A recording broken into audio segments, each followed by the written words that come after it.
अरे मामा जी। ए राजेश। बाबूजी बाबूजी, मामा जी आ गए, इज्जत बचा लिया। अरे राजेश। 11 11 अरे 11 ना दादी 11 हाँ। माँ जी हाँ बाहर मामा जी आयल बा। मामा जी अगर हम कुछ बोल दे तब पोल खुल जाई। अरे पक्का बीमा के चक्कर में आई हुई हैं। मंटू आयल बा। हाँ। अरे बाप रे बाप, पूरा इज्जत के फजीदा हो जाई, पूरा गांव में प्रचार हो जाई। हाँ माँ जी, संभाल ली रहुआ। अच्छा ठीक बा, तू बाहर मत निकले सा। हम देखे अरे बोलो काहे नहीं के? वो काहे भागल हमरा के देख के? कुछ काम रहे। अरे गोड़ लगाता है जीजा, गोड़ हाँ लगा। खुश रहो। और ए राजेश कमाई। हाँ। अरे देखा साले साहब आ रहे तोहार भैया। आ रहल बनी, आ रहल। ऐसे रहिए, बाहर मत आइए, हम संभाला तनी। ए जी सुनो तानी, अब का होई जी?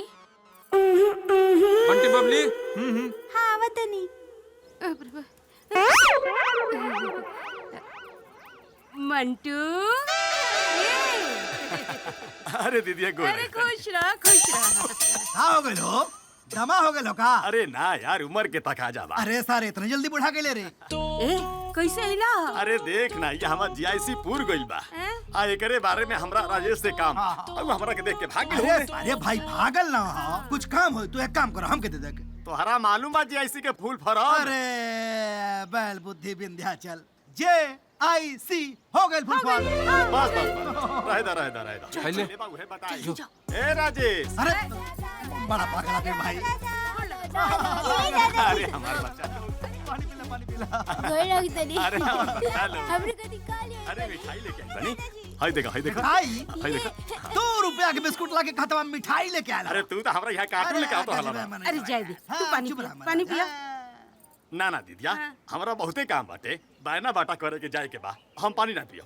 ए राजेश। अरे राजा सभा के का धा चिल्ला था।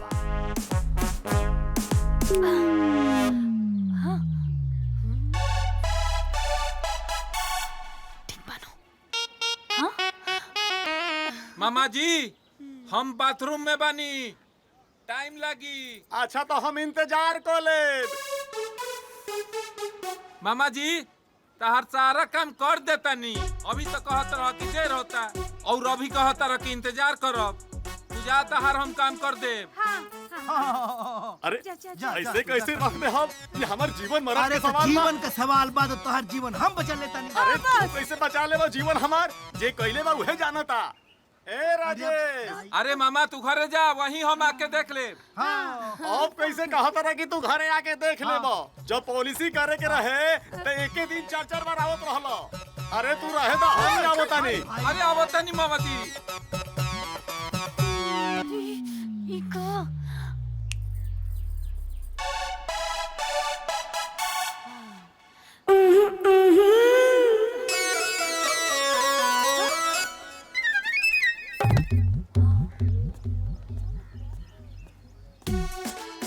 ला आ गई। अरे खुश रहा। लेटरिंग में सूत गिल रहला का? अरे गजब आदमी हवा यार, चुप रहा। हाय देखा पूरल बाकी ना। ला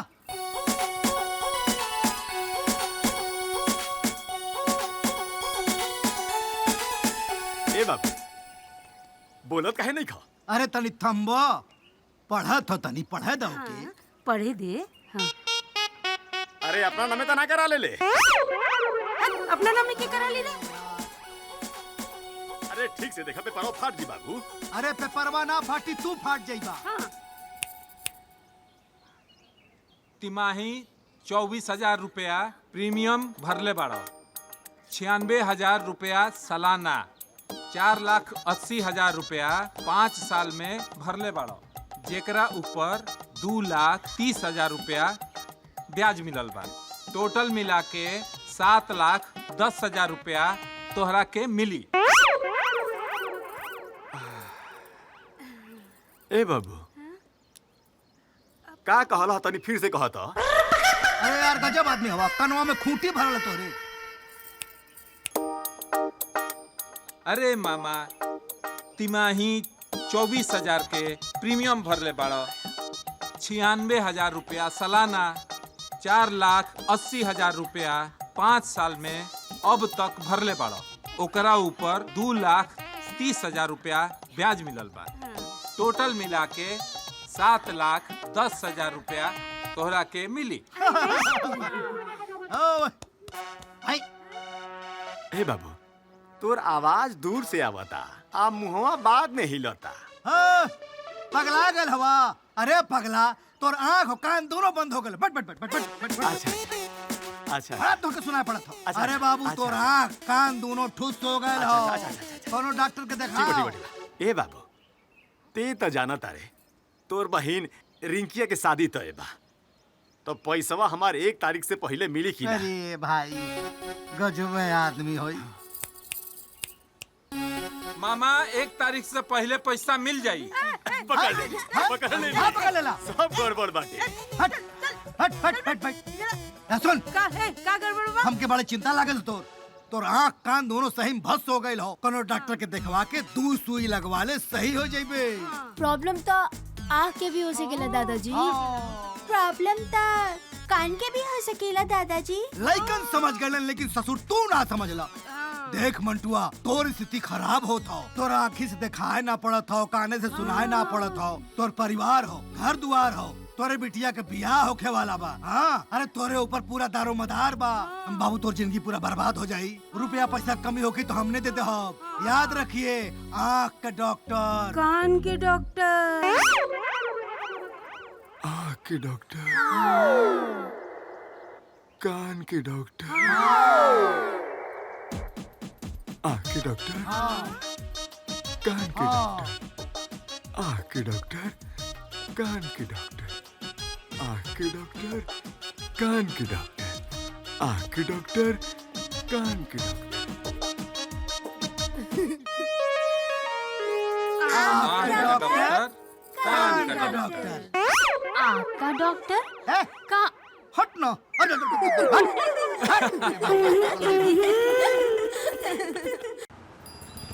दोस्तों, आज हमें आपको ये बताते हुए अत्यंत खुशी हो रही है कि जेआईसी मेन ब्रांच मुंबई के जीएम, जिन्होंने जेआईसी को वर्ल्ड लेवल तक पहुंचाया, आज अपने कलीग के साथ हमारे ब्रांच में उपस्थित है, ताकि हमारे अचीवर्स की नई सोच को सुन सके और जरूरत पड़ने पर उसे इम्प्लीमेंट कर सके, ताकि हमारी कंपनी बेहतर परफॉर्म करके दूसरी कंपनियों से आगे निकल सके। मैं चाहूंगा जोरदार तालियों से इनका स्वागत कीजिए।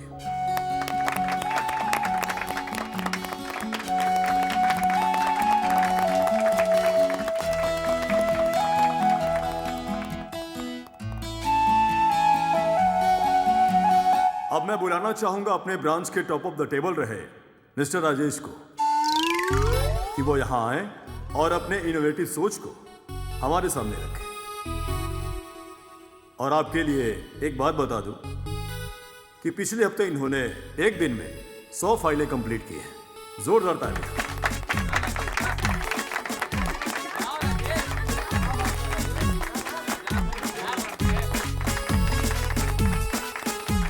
एक्सक्यूज मी सर, रवा तो जाना तानी कि हमारा आवाज। राजेश, इंसान के पहचान आवाज से ना, ओकर सोच से होला। तू सब बस जमा के बोल दो, बाकी हम सब संभाल लें। Come on.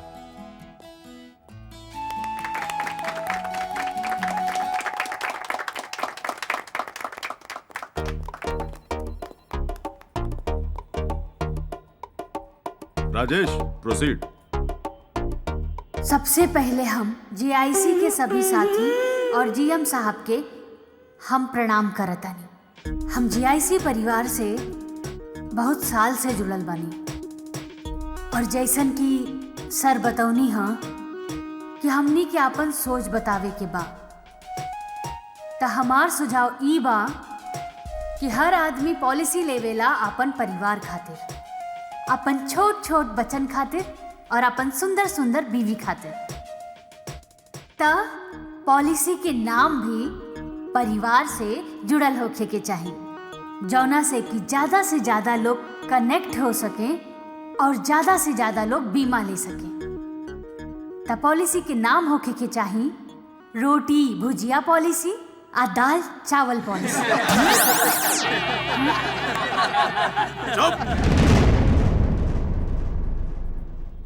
राजेश कंटिन्यू।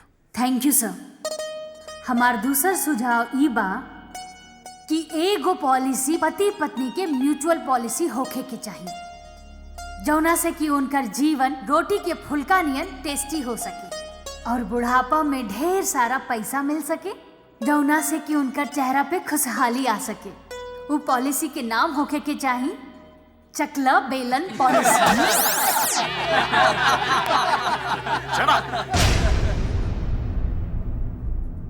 आप किसी के मुंह पे हंसी आई तो ऑफिस से बाहर कर दूंगा।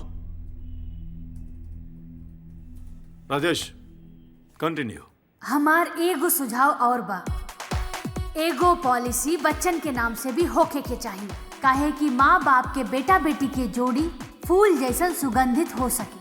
तो ऊ पॉलिसी के नाम होके के चाहिए चड्ढी बनियान पॉलिसी।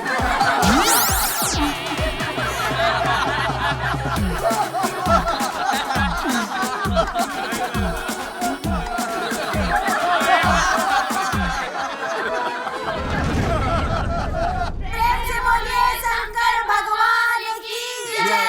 प्रेम से बोलिए माता पार्वती की जय।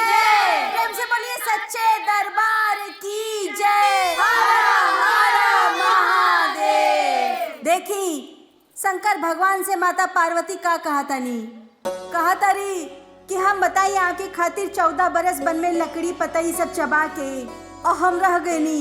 हम ना जननी कि आप गंजेड़ी भंगेड़ी बानी, न तो हम आपसे शादी ना कैले रहती। तब शंकर भगवान माता पार्वती से कहतनी कि ठीक बा हम तो के याद दिला देतानी। कहनी कि ठीक बा दिलाई। तब देखी का कहतनी, अरे याद कर गौरा कुंवार रहलू, नैहर में पूजा हमार कैलू। याद कर गौरा कुंवार रहलू, नैहर में पूजा हमार कैलू। अरे मेवा मिसरिया के भोग लगैलू, मेवा मिसरिया के भोग लगैलू। अरे सुरुग भैया चढ़ावत रहलू, याद कर गौरा कुंवार रहलू। अरे गंगा जमुनवा के जलवा भरवलू, गंगा जमुनवा के जलवा भरवलू, जलवा भरा के चढ़ावत रहलू। याद कर गौरा कुंवार रहलू, नैहर में व्रतवा हमार कैलू।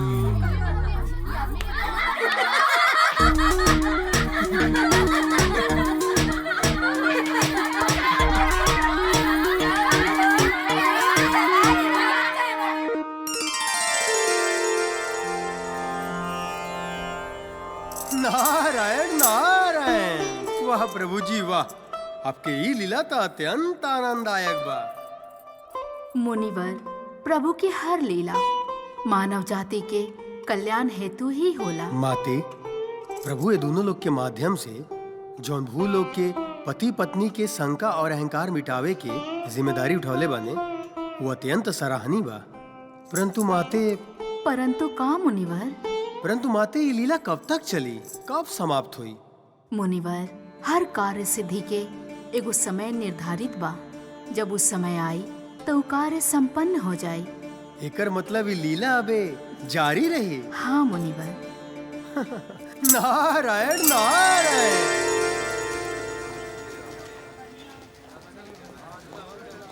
लंच ब्रेक हो गई, चला। अरे इनके छोड़ा, इनके रोज की आदत हो गई बा बिना खिले रहे के। चला हमने लोग खाई जाओ, चला। एकर मतलब हर बार जब हम टिफिन ना देत रहनी हम तो यहाँ के ऑफिस में भूखा पेट रहत रहनी हम। अच्छा बाबा ठीक बा चला चला अंदर चला, बाद में बात कर। रुको रुको रुको, तू ही ना बतेबू हमके कि का भइल बा? का बताई? पापा रुक जा। हाँ?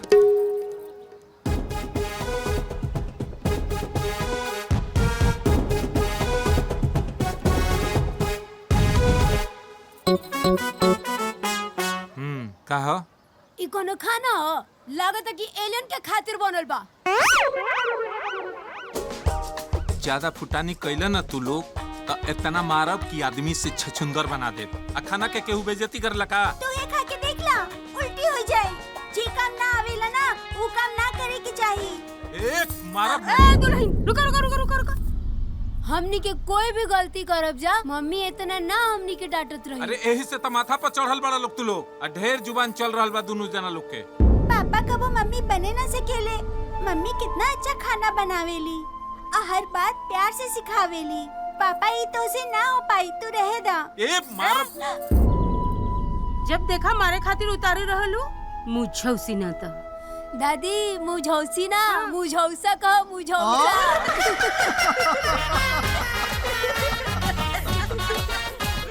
रुक अभी बताओ तुम के। अभी जान तू जब तो के खाना बनाओ हालत खराब भइल बा। अब तो हम लोग के मजाक सुझाता हैं। सुबह शाम झाड़ू पोछा करत कमर में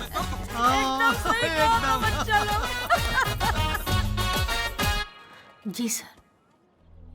ऑफिसर के सामने तो हार तारीफ क्या कर देनी, तो हार तो दिमागे सातवां आसमान पर चढ़ गई। छोटा। जी सर। फाइल लावो। आया सर।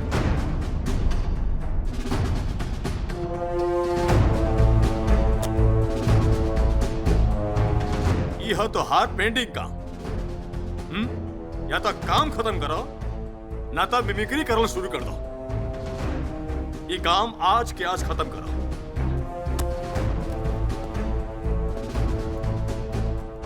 ना तो ई हो तुहार रेजिग्नेशन लेटर। ये लेटर के साइन करो और घर चल जा। बुझाए? रात भर कहाँ रहनी है रउआ? कहाँ रही मतलब? ऑफिस में रही और कहाँ? ऑफिस के काम दिन में होला या रात में? ऑफिस के काम दिने में होला, लेकिन काम ज्यादा भइला के चलते रात में रुके के पड़ल है। काम पेंडिंग रहे। तारा पता तो बा ना कि बॉस के का प्रेशर होला।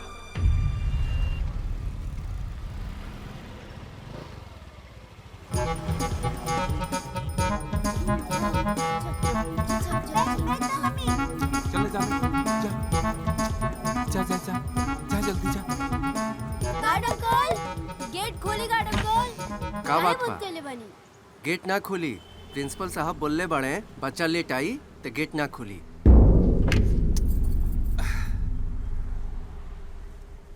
अगर बच्चा लोग वापस गइल तो माई बाबूजी तो हमरा के नोच गई है। आइडिया।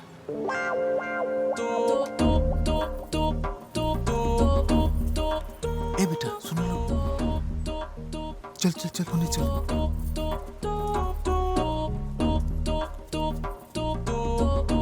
अच्छा सुनो, घर पर दादा दादी पूछी हैं कि स्कूल से कहाँ आइला तो का बते बोलो। बस यही कि हमने स्कूल लेट पहुंचनी जा तो गार्ड अंकल गेट बंद कर लेनी। अरे ई ना बोले के बा, ई बोले के बा कि मैथ वाला टीचर के मौत हो गई बा। तू हमने से झूठ बोलवाओ तारा। झूठ बोलना पाप है, नदी किनारे सांप है। अरे कबू कबू झूठ बोले का पड़ेला ना तो उहे सांप डस लेला। तू दादी दादा के सांप बोले तारा। ना अब बेटा। उनका के बताई। अरे ना बेटा ना बेटा, हम तो बस इतना कहता नहीं कि हम जो कहता नहीं उहे बोल दिया। तो तू लोगन के हम पिकनिक पर लेके चलब। ठीक बा ठीक बा। पिकनिक। ई भइल ना बात। चलो लोग चलो चलो।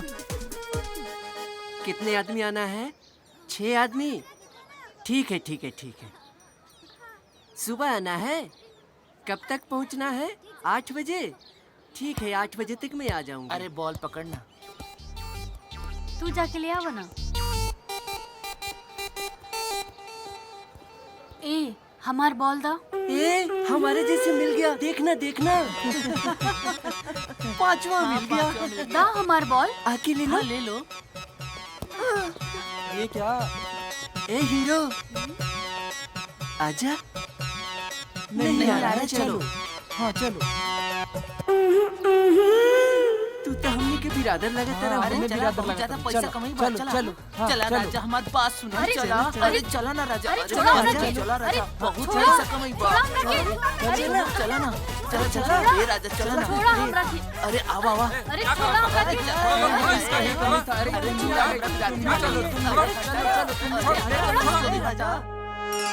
नारायण नारायण। वाह प्रभु जी वाह, आपकी लीला है बहुत प्यारी। और केहू समझ ना पावे के ह नर और के ह नारी।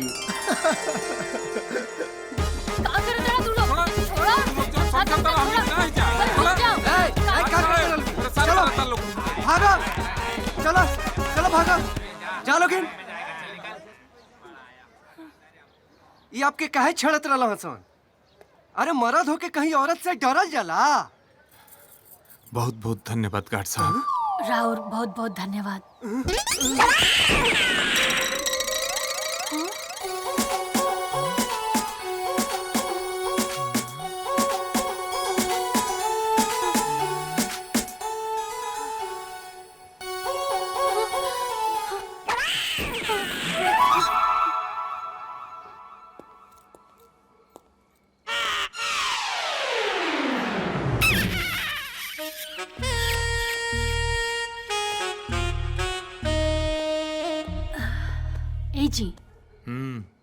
ए जी उठी ना। रहा अरे उठी ना। सुते दो।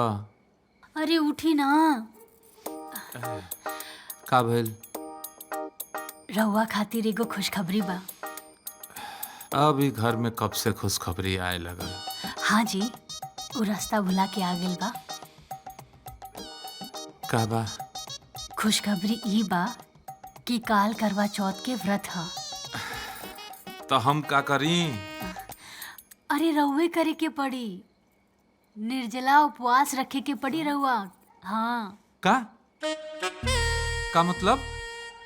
न खाना न पीना कुछ ना? जी ठीक समझनिया। अरे हम ना रखब कोनो व्रत। अरे हेने आई ना, हम रउआ खातिर 10 साल कैले रहनी व्रत। रउआ हमार लंबा उम्र खातिर ना करब, करही के पड़ी। अब इहो करे के पड़ी।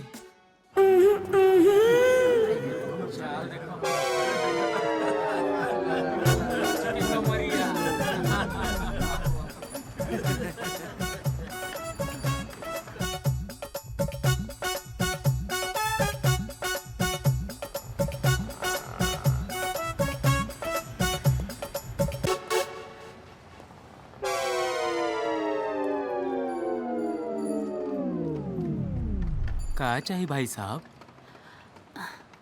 करवा चौथ के सामान तू रख ले बड़ा का?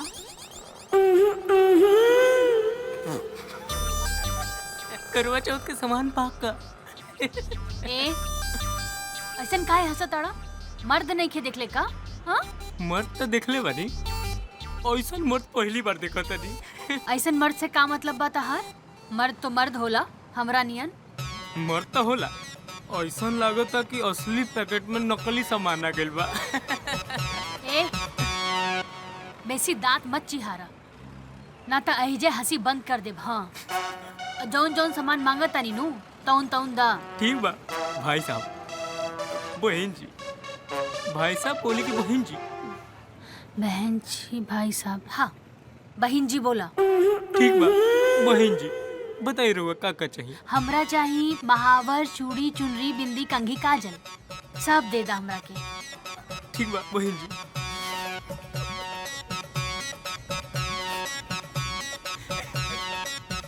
हईली काजल, हईली चूड़ी।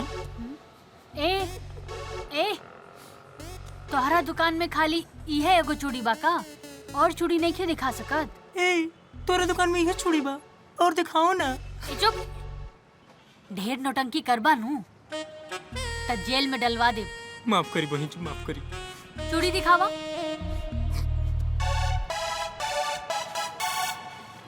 और का दी?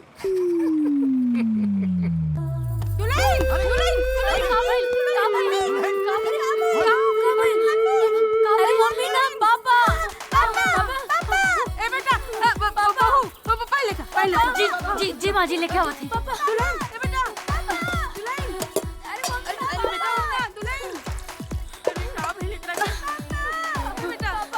माँ जी पानी ले।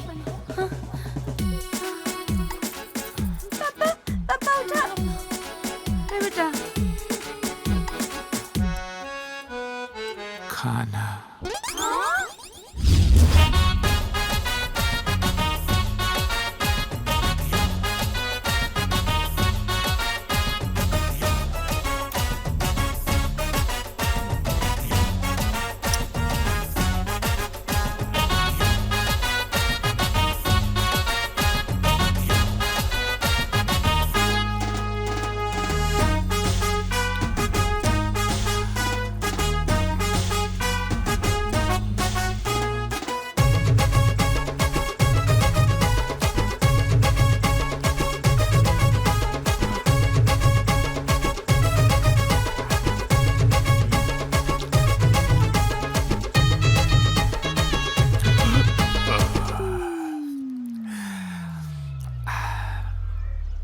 सॉरी सुमन, व्रत ना पूरा कर पैनी, भूख बर्दाश्त ना भइल।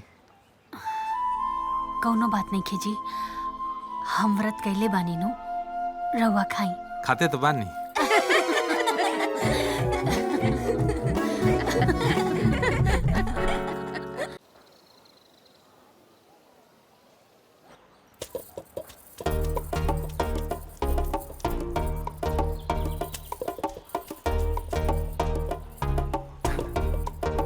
जी अभी ले रहा नाश्ता ना बनल। अरे टाइम कहाँ मिलल, माई बाबूजी के चाय पानी देनी हा, बच्चा सबके टिफिन रेडी करनी हा, और टाइम बचे तब नकुल करी। ठीक है बा, आज हो ऑफिस में हम घासे चर ले। अरे बकरी बाड़ू का, नहा के आवो तबले हम नाश्ता बना दे। ठीक है बा, देखिए लेता नहीं।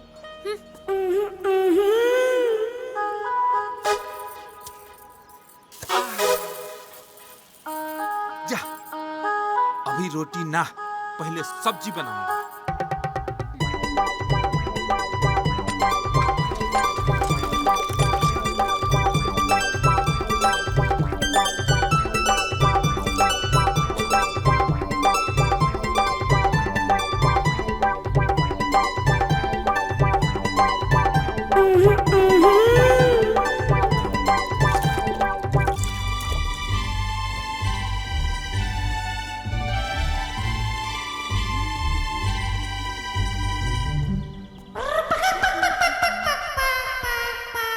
अरे इंसान के स्नान के लिए बाड़ू या कौआ स्नान के लिए बाड़ू? राउर भी है बीरबल का नाश्ता बनिए रहल बा। जाए दी, आज हम करवा चौथ के व्रते कर ले।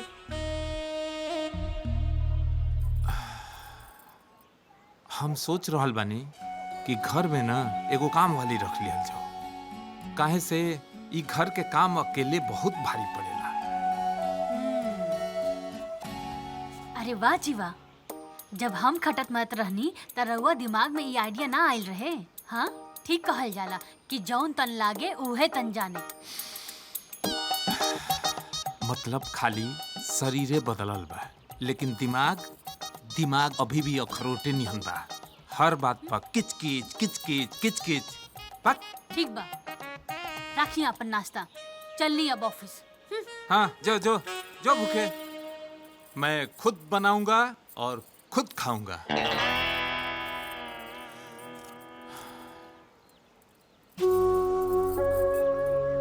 वैसे ठीक है तो कहती है बेचारी, आज ले होकर दर्द केहू समझ लसाना।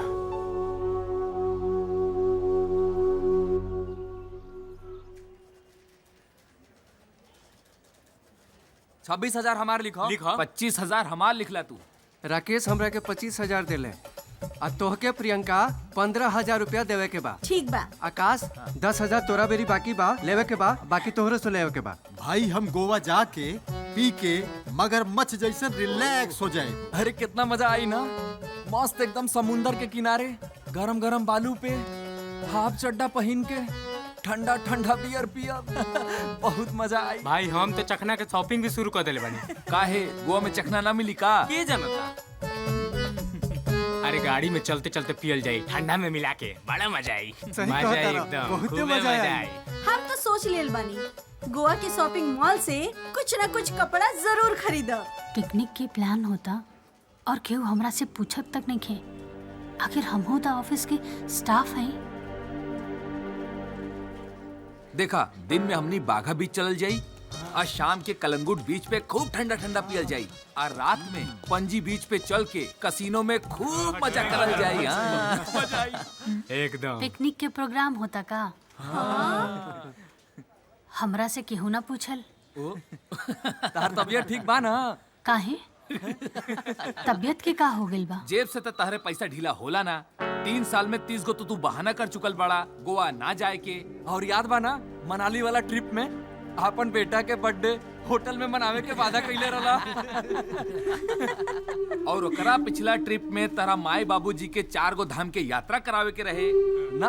ओकरा पहले ऊटी वाला ट्रिप में अपन बीबी के डायमंड के अंगूठी बनावे जात रहला। भाई यही से तो हमनी डिसाइड कइले बानी जा कि ये बेर तोहरा के ना पूछे के। भाई हमनियों के तो कोनो इज्जत बा। कौनो इज्जत ना बा। चला चला भाई तू पैसा लिखा पैसा लिखा। हाँ लिखा। हाँ लिखा लिखा लिखा हमरो लिखा। पापा धीरे दबावा ना, दर्द होता पापा, दर्द होता, धीरे दबावा ना। हाँ बेटा आराम से दबावा ना पापा, दर्द होता। आराम से ही दबाओ तनी बेटा। और धीरे दबावा। हाँ बेटा दर्द होता पापा।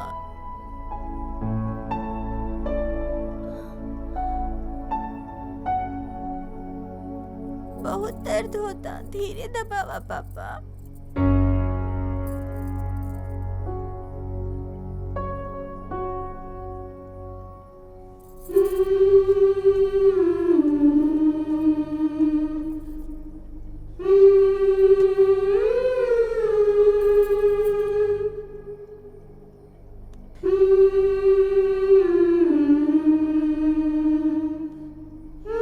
अच्छा लगा था मम्मी, अच्छा महसूस होता।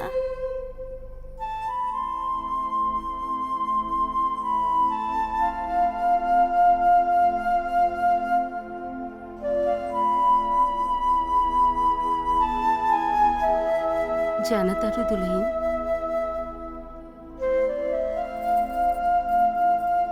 माई के लगाव अपन लइकन खातिन ओकर शरीर से ना उनकर आत्मा से होला। यही से बच्चा सब माई के स्पर्श से ही समझ लेला, चाहे उनकर आंख बंद काहे ना हो। और हाँ राजेश बेटा, एगो बात और कि जेकर काम वही के साजे कि वो और करे तो डंडा बाजे।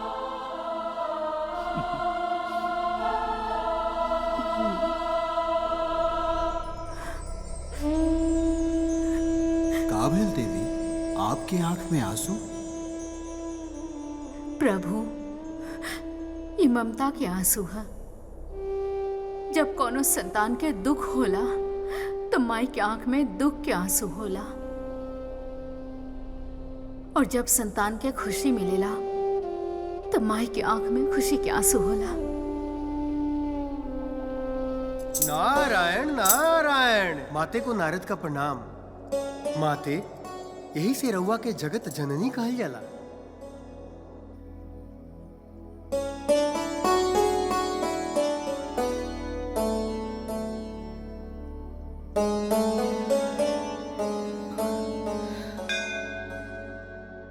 हे भगवान, हमनी के माफ कर दी। हमनी से बहुत बड़ा भूल हो गई है, माफ कर दी प्रभु। हाँ प्रभु, हमनी के पहले जैसन कर दी। हमनी की जिंदगी फिर से पटरी पर ला दी भगवान।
दया ममता सौंदर्य के प्रतिरूप हो खेली, इस सृष्टि के अभिन्न अंग हो खेली। अगर ई कमजोर हो गईली तो घर परिवार ही ना बल्कि पूरा सृष्टि के विनाश होखल तय है। और पुरुष एक ऐसन शक्ति है जे धैर्य, साहस, रक्षक, परिवार संरक्षक के आधार है। स्त्री घर के लक्ष्मी होली, वैसे ही पुरुष घर के देवता होले। तो हर स्त्री के ई बात याद रखे के चाहिए कि देवता पूजनीय होले। और अगर पति के अपमान करबू तो ये अपमान सिर्फ पति के ना, ये अपमान संसार, मान और सम्मान के होला। सृष्टि के संतुलन बनावे खातिर स्त्री पुरुष के निर्माण भइल बा। दोनों के आपन आपन स्वभाव है, लेकिन दोनों ही एक दूसरा के बिना नैखन रह सकत। बिना एक दूसरा के सृष्टि के संचालन असंभव बा।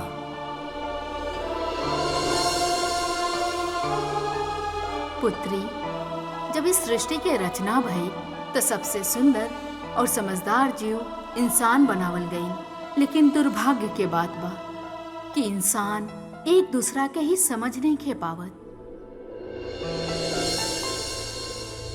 पुत्र, पुत्री, तू दोनों जने अपने अहंकार और नादानी के चक्कर में इतना दुख सहला।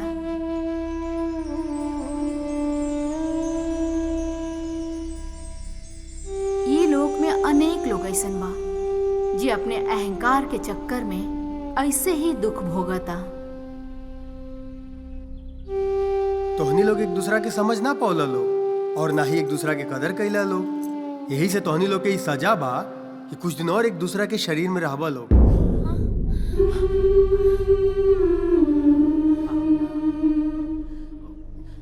हे प्रभु, ऐसा अनर्थ ना करे।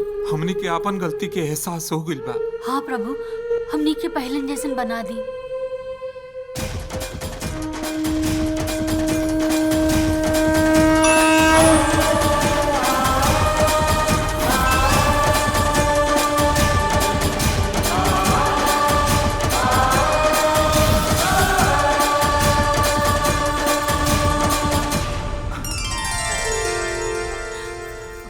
ओम नमः शिवाय, ओम नमः शिवाय, ओम नमः शिवाय, ओम नमः शिवाय, ओम नमः शिवाय,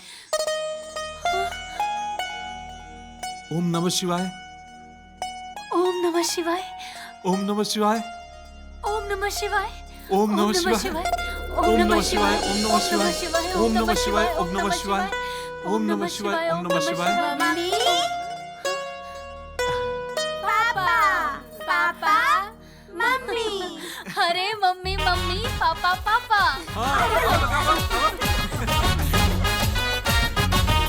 बोलो पार्वती पताए।